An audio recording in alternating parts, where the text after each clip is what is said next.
ব্যুরোক্রেসিতে আসলে নিজের লোক বলে কোনো কথা নেই। যারা এই চিন্তা করেন আমি মনে করি চিন্তাটা সঠিক না। এজুর ভিত্তি করার যে প্রবণতা আমরা সেখান থেকে বেরিয়ে আসতে চাই। আমরা চাই যে একটা দক্ষ এবং একটা প্রফেশনাল ব্যুরোক্রেসি তৈরি হোক এবং যেটা মানুষের জন আকাঙ্ক্ষা পূরণের সমর্থ হবে। আমরা যদি সেই লেজুর ভিত্তির বাইরে যেতে না পারি তাহলে আমাদের হয়তো ভবিষ্যতে আবারও একটা বিপর্যয়ের মুখোমুখি হতে হবে। আমরা সেই পরিস্থিতি চাই না। মাঠ প্রশাসনের আমরা যারা আছি যদি মানুষের এই জন আকাঙ্ক্ষার বিষয়টি আমরা ধারণ করতে না পারি তাহলে এটা আমাদের জন্য খুবই দুঃখজনক হবে এবং মানুষের যে আস্থার জায়গাটা ধীরে ধীরে আসলে তৈরি হচ্ছে আবার সেটা দারুণভাবে বাধাগ্রস্ত হবে। এই বিপ্লবের পরে এক ধরনের জন আকাঙ্ক্ষা তৈরি হয়েছে মানুষের মধ্যে। মানুষের এই আকাঙ্ক্ষা করতে হবে, ধারণ করে আপনাকে মাঠ প্রশাসনই বলেন আর যে প্রশাসনই বলেন সেটির সাথে সম্পৃক্ত থাকতে হবে। আসসালামু আলাইকুম। এনটিভির দর্শকদের স্বাগত জানাচ্ছি আমি স্পেশাল করেসপন্ডেন্ট জাহিদুর রহমান। দর্শক, আজকে আমাদের অতিথি ঢাকার বিভাগীয় কমিশনার শরফউদ্দীন আহমেদ। মিস্টার আহমেদ, এনটিভির পক্ষ থেকে আপনাকে স্বাগতম। দর্শক, প্রথমে একটু বলে রাখি, মিস্টার আহমেদ 18 ব্যাচের একজন কর্মকর্তা, একজন মেধাবী কর্মকর্তা হলেও দীর্ঘদিন তার কপালে কোনো পদোন্নতি জোটেনি। একই পদে তাকে আমরা দেখেছি বছরের পর বছর দায়িত্ব পালন করতে। ঠিক সেই সময় যে সময় তার অর্ধস্তনরা তাকে ছাড়িয়ে গিয়েছেন।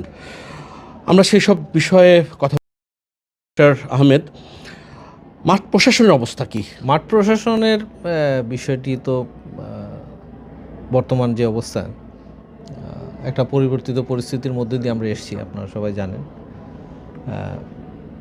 এটাকে আমরা যদি জুলাই বিপ্লব বলি, জুলাই বিপ্লবের পূর্ববর্তী একটা অবস্থা, পরবর্তী আরেকটা অবস্থার মধ্যে আমরা উপনীত হয়েছি। স্বাভাবিকভাবে এটার প্রভাব মাঠ প্রশাসনে আছে।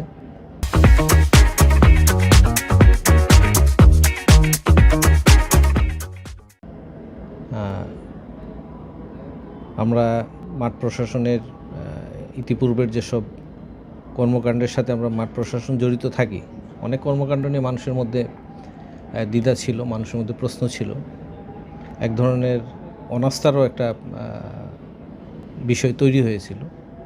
আমরা এখন এটা কাটিয়ে ওঠার চেষ্টা করছি এবং আমার মনে হয় যে ধীরে ধীরে আমরা এই অবস্থা থেকে বের হয়ে আসার যে আমাদের প্রচেষ্টা, সেই দিকে আমরা এগুচ্ছি। জুলাই বিপ্লবের পর, এই জুলাই আগস্ট বিপ্লবের পর নতুন যে প্রশাসন, তাদের প্রতি আপনাদের মেসেজটা কি? অবশ্যই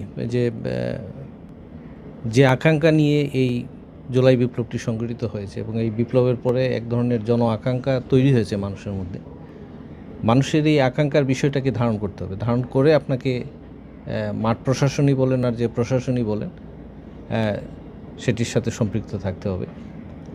মাঠ প্রশাসনের আমরা যারা আছি যদি মানুষের এই জন আকাঙ্ক্ষার বিষয়টি আমরা ধারণ করতে না পারি তাহলে এটা আমাদের জন্য খুবই দুঃখজনক হবে এবং মানুষের যে আস্থার জায়গাটা ধীরে ধীরে আসলে তৈরি হচ্ছে আবার সেটা দারুণভাবে বাধাগ্রস্ত হবে।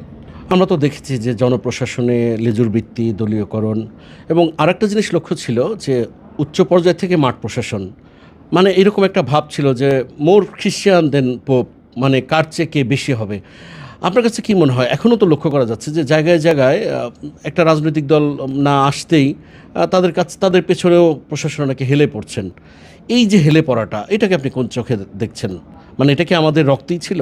না, সেটা আমি বলবো না। আসলে মাঠ প্রশাসনে যারা আমরা কাজ করি এটা নির্ভর করে যে রাজনৈতিক নেতৃত্ব বা দেশের নেতৃত্ব যারা দেন তারা কিভাবে এই ফোর্সটাকে ব্যবহার করবেন, মাঠ প্রশাসনে যারা কাজ করেন তাদেরকে কিভাবে দেশের স্বার্থে কাজে লাগাবেন। তবে এর সাথে সাথে যে জিনিসটি বলেছেন যে লেজুর ভিত্তির একটি প্রবণতা আমাদের মধ্যে তৈরি হয়েছিল, এটা সত্য। আপনারা যারা গণমাধ্যমে কাজ করেন আপনারাও দেখেছেন এবং এটা তৈরি হয়েছিল বলেই কিন্তু 5ই আগস্ট এই 5ই আগস্টের সৃষ্টি হয়েছে। লেজুর ভিত্তি করার যে প্রবণতা আমরা সেখান থেকে বেরিয়ে আসতে চাই। আমরা চাই যে একটা দক্ষ এবং একটা প্রফেশনাল ব্যুরোক্রেসি তৈরি হোক।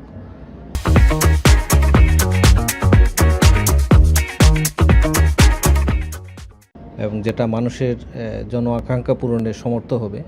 আমরা যদি সেই লেজুর ভিত্তির বাইরে যেতে না পারি তাহলে আমাদের হয়তো ভবিষ্যতে আবারও একটা বিপর্যয়ের মুখোমুখি হতে হবে। আমরা সেই পরিস্থিতি চাই না এবং আপনি লক্ষ্য করেছেন যারা এখন প্রশাসনের বিভিন্ন পর্যায়ে কর্মরত আছেন সবারই একটি আকাঙ্ক্ষা যে আমরা লেজুর ভিত্তিক প্রশাসন চাই না, আমরা একটা মেধাভিত্তিক একটা প্রফেশনাল ব্যুরোক্রেসি আমরা চাই, সেটাই আমাদের লক্ষ্য।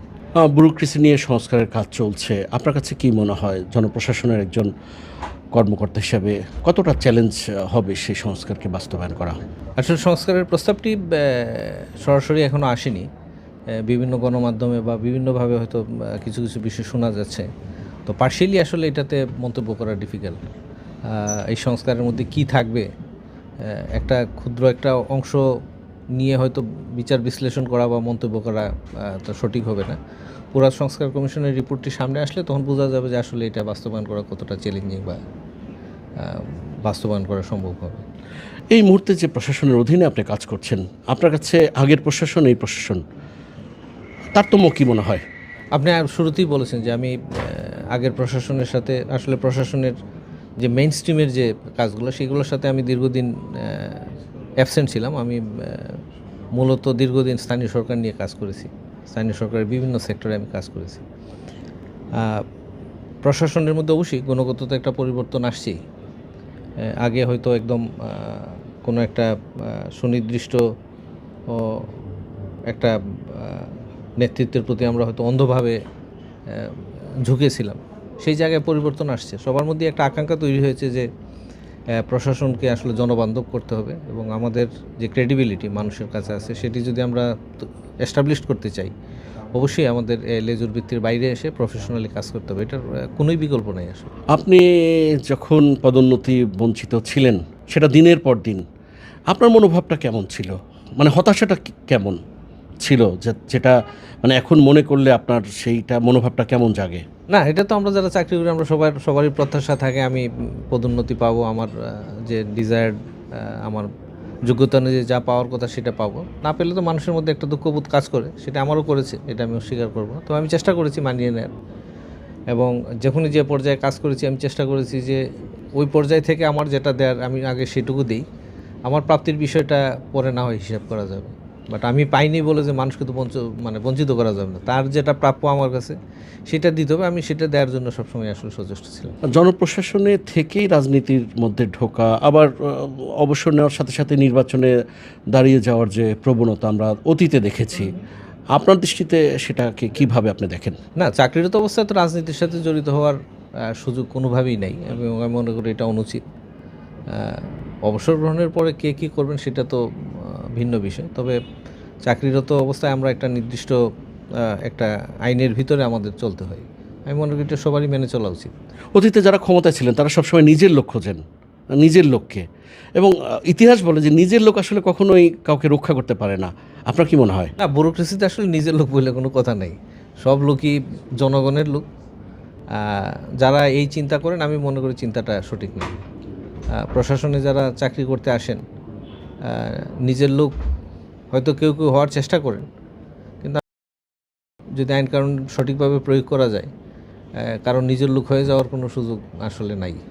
আমাকে একটা নির্ধারিত আইন এবং কাঠামোর ভিতরে আসলে চলতে হয়। মাঠ প্রশাসনকে এখন জনবান্ধব করতে আপনার কি কি চ্যালেঞ্জ সামনে? অবশ্যই একটা বড় ধরনের পরিবর্তন আসছে আমাদের মাঠ প্রশাসনে, ব্যাপক পরিবর্তন আসছে। দীর্ঘদিন যারা হয়তো ফ্রন্ট লাইনে কাজ করতে পারে না তারা সামনে এগিয়ে আসছেন। নতুন নতুন চ্যালেঞ্জ তো অবশ্যই আছে আমাদের দেশে, যেমন দুর্নীতি একটা চ্যালেঞ্জ, দুর্নীতি রোধ করা আমাদের জন্য একটা চ্যালেঞ্জ, আইনশৃঙ্খলা একটা চ্যালেঞ্জ, সাধারণ মানুষের প্রত্যাশা পূরণ একটা চ্যালেঞ্জ, দ্রব্যমূল্যের ঊর্ধ্বগতির একটা বিষয় আছে, মানুষের কাছে মানুষের জীবনযাত্রার ব্যয়টা মানুষের সহনীয় করে রাখা, এগুলোর চ্যালেঞ্জ আছে। অবশ্যই মাঠ প্রশাসন এগুলো তো চ্যালেঞ্জ। বাংলাদেশ সৃষ্টির পর কিন্তু এরকম তোলপাড় অতীতে হয়নি। 111-এর কথা শোনা যায়, তত্ত্বাবধায়ক আমলে বেশি নড়াচড়া হয়েছে, কিন্তু এতটা বড় ঝাঁকুনি আসেনি। এই মুহূর্তে জেলে জনপ্রশাসনের অনেক সচিব, কিন্তু মাঠ পর্যায়ে যারা দাপিয়ে দিয়েছে, মাঠ পর্যায়ে যারা অস্থির করে তুলেছে, তারা কিন্তু এখন আইনের আওতায় আসেনি। জনপ্রশাসনের যারা আইনের আওতায় আসেনি তারা কি আদৌ আইনের আওতায় আসবে? যারা রাতের ভোট করেছে, যারা দিনের পর দিন অবিচার অন্যায় করেছে। যে বিষয়গুলো বলেছেন আসলে এগুলা তো ডেফিনেটলি অনেকগুলো আছে ফৌজদারি অপরাধের পর্যায়ে পড়ে। কেউ যদি অপরাধ করে থাকেন তার দায়টা তার নিজস্ব, এটা আসলে প্রশাসনের দায় এটা বলা যায়, এটা ব্যক্তির দায়। এখানে যারা অপরাধ করেছেন আমি মনে করি যে কেউ অপরাধ করে থাকলে অবশ্যই আইনের আওতায় তাদের আসা উচিত। কিন্তু সেরকম তো উদ্যোগ দেখা যাচ্ছে না। যুগ দেখা যাচ্ছে না তা না, অনেক জায়গায় তো আমরা দেখছি আমাদের অনেকের বিরুদ্ধে ব্যবস্থা নেওয়া হচ্ছে বিভিন্ন, খালি এখানে শুধু প্রশাসনের বিষয় না, এটা যদি আমরা আমলাতন্ত্র চিন্তা করি তাহলে বিভিন্ন সব কিছু মিলিয়ে আসলে আমলাতন্ত্র। তো বিভিন্ন যারা ছিলেন বিভিন্ন অপরাধের সাথে নিজেকে জড়িত করেছিলেন, আমরা তো দেখেছি অনেকের বিরুদ্ধে ব্যবস্থা নেওয়া হচ্ছে, ভবিষ্যতে হয়তো হবে। এনটিভির দর্শকদের জন্য কি বলবেন? এনটিভির দর্শকদের শুভেচ্ছা। এনটিভি তো আমার একটা মানে প্রাণের একটা চ্যানেল, যখন প্রথম দিকের চ্যানেল হচ্ছে এনটিভি, এখন অনেক চ্যানেল তৈরি হয়েছে, তখন হাতে গোনা কিছু চ্যানেল ছিল। এবং এনটিভির আমরা যখন শুরুর দিকে যখন এনটিভিকে দেখেছি, প্রতিদিন 7:30 একটা নিউজ হতো, এই নিউজটা দেখার জন্য আমরা অপেক্ষা করতাম টিভির সামনে। তো এনটিভি পরিবারকে অবশ্যই শুভেচ্ছা এবং ধন্যবাদ। আপনাকে ধন্যবাদ। দর্শক, এতক্ষণ আমাদের সঙ্গে ছিলেন ঢাকার বিভাগীয় কমিশনার শরফউদ্দীন আহমেদ। নিশ্চয়ই আগামীতে নতুন কোনো অতিথি নিয়ে হাজির হব আপনাদের সামনে। ততক্ষণ পর্যন্ত সবাই ভালো থাকবেন, সুস্থ থাকবেন, এনটিভির সঙ্গেই থাকবেন। আল্লাহ হাফিজ।